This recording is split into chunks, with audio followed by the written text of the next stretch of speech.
kids pay attention to their father, for better or worse, and they draw lessons from that. So, all the more reason for them to know their father, and for him to have and want to have a presence in their lives.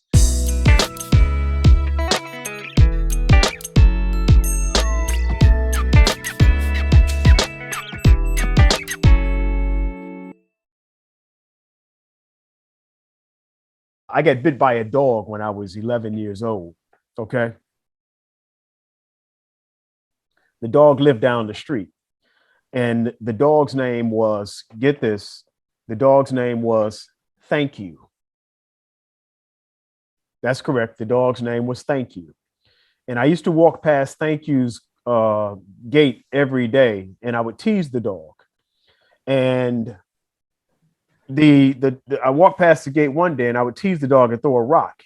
And this particular day, I walked past the dog's gate and throw a rock, and I don't realize that the gate is open and Thank You is loose. So I start to run, and you know what I'm saying as I'm running, and he's biting me. No, thank you. No, thank you. No, thank you. Right. So it's true. It's a true story. It's a true story.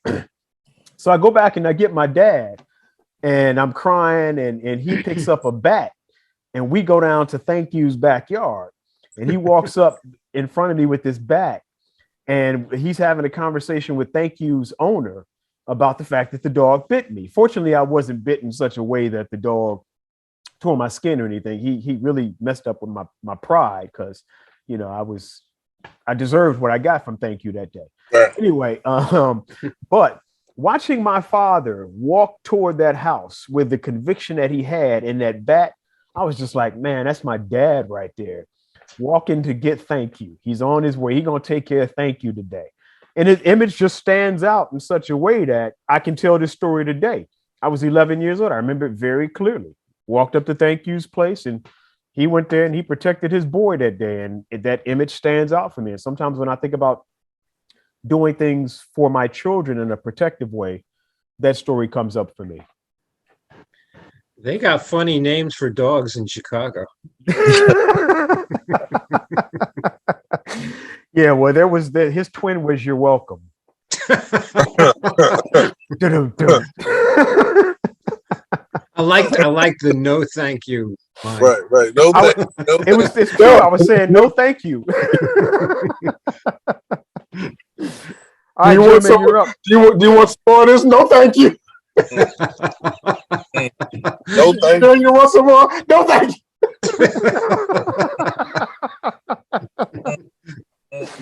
Yeah, that's the true story.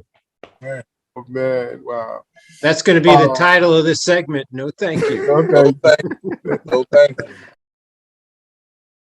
Man, my dad, he was amazing, right? Everything he did. This man, he could speak 5 different languages.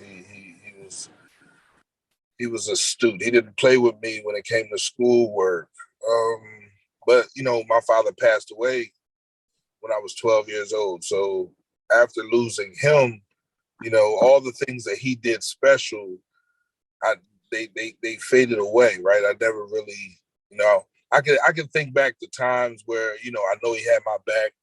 He sent me out to fight. If he watched kids mess with me, he didn't allow me outside. But if I snuck outside and I was outside watching and he saw kids messing with me, he would send me back out there to fight, right? And that taught me how to, be a man, and it's how to take a punch, man, literally, because I could take a few, But man, he was just amazing. Like, so the things that I remember, right, they're far and few between of a story where I could put it together and actually say that was my father. But just if I had a moment, I would have to say when he graduated college. Now that I think about all the things that he had to go through when he came here, he was a immigrant from Haiti. He was a cab driver in New York. He came here, he worked at different furniture shops, selling, a salesman, and he graduated from Temple. And I remember seeing him in his graduation and his whole this whole get up and just thinking about like, wow, that's my dad. He had to go back to Chester High School. He had to do a year at Chester High School because they said, you know, it was his education that he got from France or Haiti wasn't good enough, so he can go to college. But, you know, and everything that taught me, you know, is to never give up, never quit, you know. And I know now that I'm moving into positions and the places and with the people that I'm moving with, I have to believe that all of that stuff happened for a reason, right? So that I never give up, that I never quit, that I understand that, you know, the best is yet to come.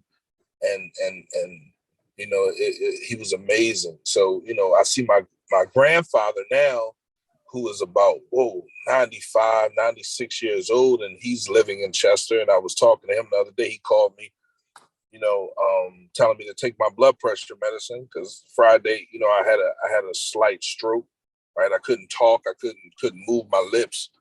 And, you know, tell me to take my medicine, but also, you know, letting me know how strong, you know, I can be. And he's like, look at you now. Look at what you're doing now, right? You know, keep doing it. So, you know, just the strength from my family, the strength from my grandfather, to my father, even my uncle. My uncle was there as well. So the men on my father's side of the family, you know, they're very strong and they're very stubborn men. So he said, hey, at least you know you're bright. You don't want to take your medicine. You know, I can't think of a moment in terms of its fullness, but what comes to mind is just one day, and I can't even remember what age I was. I was certainly an adult, and for whatever reason, you know, we hugged each other, and we put our heads to each other, and it was like a moment of infinity. That moment was like a moment of infinity, and it was just like this deep love and this bond that we grew to have. Because growing up, man, I was afraid of my father's. Like, man, I better not even look cross-eyed, and sometimes I couldn't help it, you know. So coming out of you know, fearful background, love and fear, but that moment. And it might have been more than one moment, you know, but whatever moment that was, it was a moment that lasted a lifetime. And it was really just getting past anything and just spending that time in each other's embrace and our heads touching, and I can just kind of be right there this very second. And I miss him, you know. My father you know, died early, man. He was like 53, you know. It's like, and I'm 69. So when I got to be like 51, 52, I was really nervous because I didn't know. I mean, in a way, you never want to go past your father, but your father wants you to go past it. But as the son, you kind of like, I don't want to go past my father. So if he lived to 53, I'm not going to live to be 53 or 54. But I miss my father. You know, he died of cancer, you know, smoking cigarettes.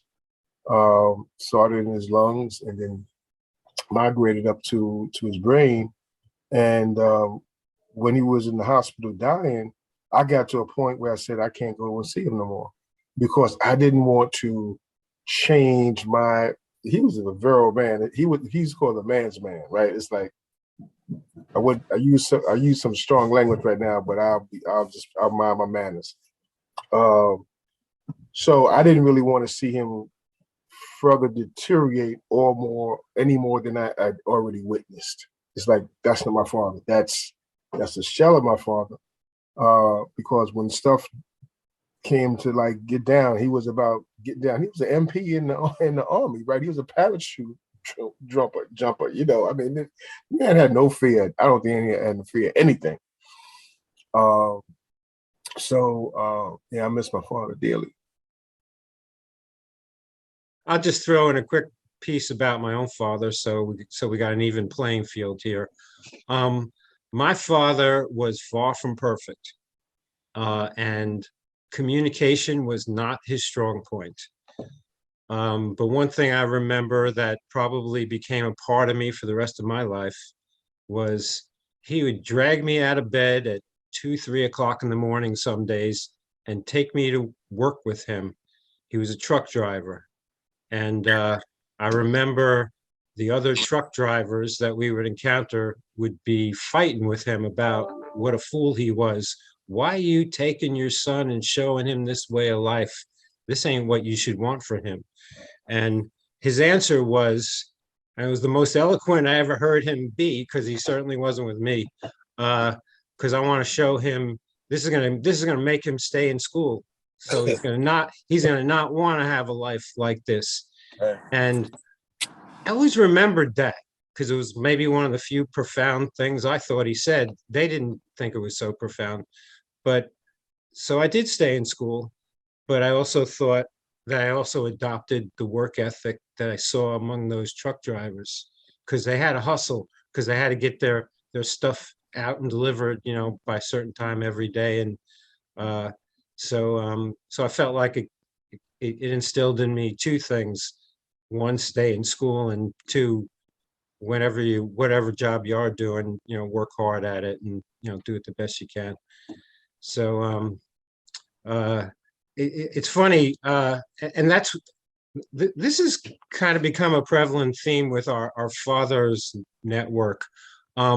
We have talked over the years a lot about what we haven't been particularly crazy about in our fathers that we saw, but then we also find that we took great lessons from even the negative things we saw. In some cases, it caused us to maybe make sure we didn't become like them.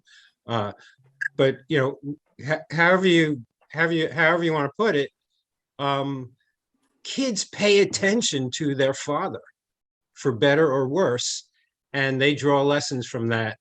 So, all the more reason for them to know their father, and for him to have and want to have a presence in their lives.